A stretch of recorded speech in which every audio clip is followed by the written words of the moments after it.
മതസൗഹാർദ്ദത്തിന് പേരുകേട്ട പള്ളൂരുത്തി നമ്പ്യാപുരം ശ്രീ ദുർഗ ഭദ്രകാളി ദേവി ക്ഷേത്രത്തിൽ പുനർപ്രതിഷ്ഠാ ഉത്സവം ഭക്തിസാന്ദ്രമായി.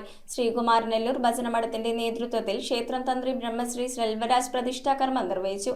നിരവധി ഭക്തജനങ്ങളാണ് ഉത്സവത്തിന് ക്ഷേത്രസന്നിധിയിലെത്തിയത്. വൻ ജനപങ്കാളിത്തത്തോടെയാണ് പ്രതിഷ്ഠാ ചടങ്ങുകൾ നടന്നത്. പള്ളൂരുത്തി ശ്രീ ഭവാനീശ്വര ക്ഷേത്രമംഗണത്തിൽ നിന്ന് വിഗ്രഹം ഘോഷയാത്രയെ എത്തിച്ച ശേഷം ഗണപതി ഹോമത്തോടെ ചടങ്ങുകൾക്ക് തുടക്കമായി. മതസൗഹാർദ്ദത്തിന് പേരുകേട്ട പള്ളൂരുത്തിയിൽ ശ്രീകുമാരനെല്ലൂർ ഭജനമഠത്തിന്റെ നേതൃത്വത്തിൽ ക്ഷേത്രം തന്ത്രി ബ്രഹ്മശ്രീ സെൽവരാജ് പ്രതിഷ്ഠ നടത്തി. ഒട്ടേറെ ഐതിഹ്യങ്ങൾ നിറഞ്ഞ ഈ ക്ഷേത്രം ജീർണാവസ്ഥയിലായതിനെ തുടർന്ന് നാട്ടുകാർ ചേർന്നാണ് പുനർപ്രതിഷ്ഠയ്ക്ക് ഒരുങ്ങിയത്. ആലുവ അദ്വൈതാശ്രമം ശ്രീമദ് ധർമ്മചൈതന്യ സ്വാമികളുടെ സാന്നിധ്യത്തിലാണ് പ്രതിഷ്ഠാകർമ്മങ്ങൾ നടത്തിയത്. ഗണപതി ഹോമത്തിനു ശേഷം ദേവീ പാരായണവും താലമെഴുന്നള്ളിപ്പും ഉണ്ടായിരുന്നു. മുഖ്യ രക്ഷാധികാരി CT കണ്ണൻ, ക്ഷേത്രം മേൽശാന്തി സിബിലാൽ, രക്ഷാധികാരി CT Kannan, CS Shibu, CB Babu, PT Haridas, EP Aravindakshan, KS Shaji, Joshi, Vanaja, പ്രേമസാജൻ, Saleela തുടങ്ങിയവർ ചടങ്ങുകൾക്ക് നേതൃത്വം നൽകി. ഈ നാട്ടിലെ മുഴുവൻ ആളുകളുടെയും സ്വപ്നമായിരുന്നു.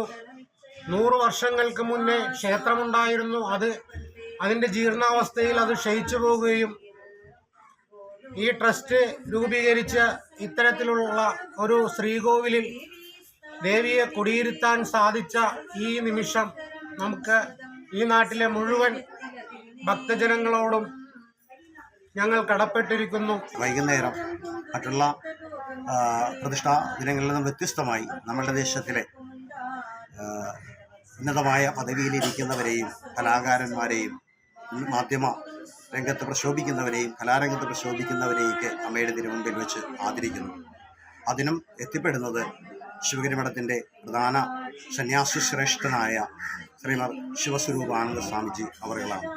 അദ്ദേഹം എത്തിച്ചേരുമ്പോൾ നമ്മുടെ ഈ ദേശത്ത് നിന്ന് ഉന്നത വിദ്യ നേടിയ കുട്ടികളെ ആദരിക്കുകയും ഒപ്പം ഈ സാമൂഹ്യ രംഗത്ത് പ്രശോഭിക്കുന്നവരെ ആദരിക്കുകയും ഒരു ചികിത്സാ സഹായനിധി നൽകപ്പെടുകയും ചെയ്യുമ്പോൾ തുടർന്ന് അന്നദാനവും ഒരുക്കി. News bureau, Kochi.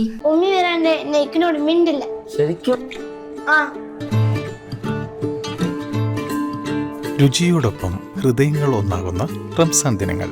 The salt restaurant, Panampilly Nagar, Kakkanad and Thoppumpady.